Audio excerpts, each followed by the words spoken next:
After a quick 45-minute drive, we arrived at the Beaverhill Bird Observatory. Upon arrival, there were already a variety of bird species, including ring-billed gulls, a black-capped chickadee, as well as a flyby of a falcon. And after a short hike, we eventually reached the headquarters of the Beaverhill Bird Observatory. And also, doggo.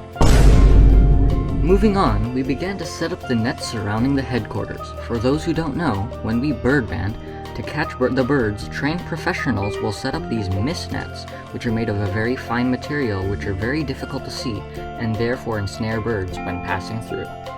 Along with the nets, we also set up a variety of speakers playing sounds to attract our flat-faced, feathered friends. And after that, all we had to do was wait. After roughly 30 minutes, we went on our first net check, which was a failure. Another half hour later, we went on the second one, which was a similar story.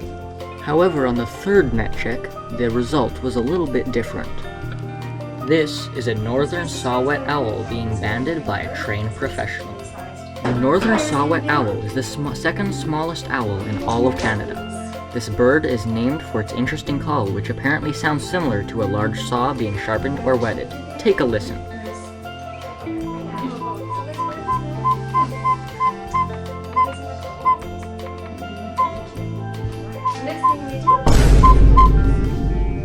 After banding the first owl, there were still 2 left in the laboratory. We continued on for our 4th net check so we wouldn't leave any owls that would be in the nets behind. This check was also successful, so let's begin this owl banding montage. 3, 2, 1, go!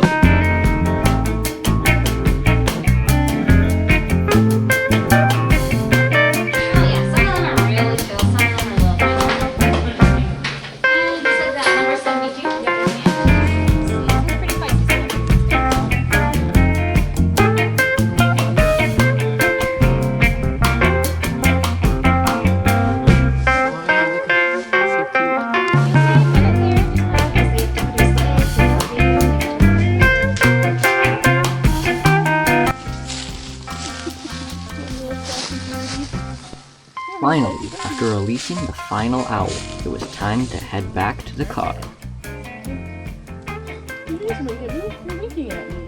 Overall, our experience at the Beaverhill Bird Observatory was a good one, and we would definitely go there again. Special thanks to all biologists and volunteers alike who made this experience possible. And if you live in the Edmonton area and you are interested, I highly recommend you go check out these folks. I'll put a link to their website down in the description, as well as in the pinned comment. Thanks for watching this episode of the Birdman, and I'll see you next time.